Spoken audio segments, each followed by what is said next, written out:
Hong Kong protesters have smashed windows at the city's legislative building as a rally marking the anniversary of the territory's return to Chinese rule gets underway. Huge crowds are expected for the handover march, with protesters calling for greater democratic freedoms. Chery is in Hong Kong and has been leading our coverage of this developing story. Chery, are there any real hopes for greater democratic freedoms, or is it just about holding back greater conditionality, which obviously we see on the mainland, which Hong Kong is very worried about will come to that territory? It's very difficult, isn't it, for Hong Kong watchers to say that there are really hopes for any free democracy possibility in Hong Kong. But this is what the end game for a lot of protesters calling against the extradition bill, and for these people who are participating in the July 1st demonstration. This is what we see every year on July 1st, marking the handover anniversary from the British rule to the mainland Chinese rule.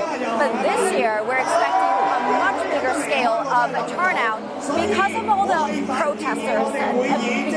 protesters, protests that we've been seeing over the last month or so. Really, a lot of frustration and anger going for the Hong Kong government as well, and a lot of attention to what's been happening in terms of Hong Kong politics. So what we're looking at behind me is thousands of protesters joining their march from Victoria Park in Causeway Bay, going across the center of Hong Kong Island. But they decided this morning not to go and join some of the anti-extradition bill protesters at the Legislative Council because of the violent behavior that we saw at the Legislative Council, as you talked about, Steve.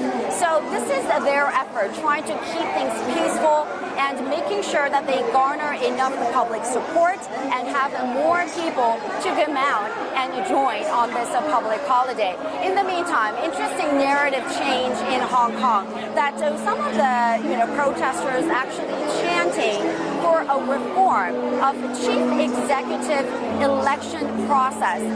We do know that Hong Kong chief executives do get handpicked by mainland Chinese people, and whether it's a possibility, of course, it remains very in question, and people will say that this is an impossibility that they're chanting for. But certainly this is a shift in narrative that started about a month ago with this call against the extradition bill, certainly reminiscent of what happened 5 years ago, umbrella movement that occupied Central for months and months.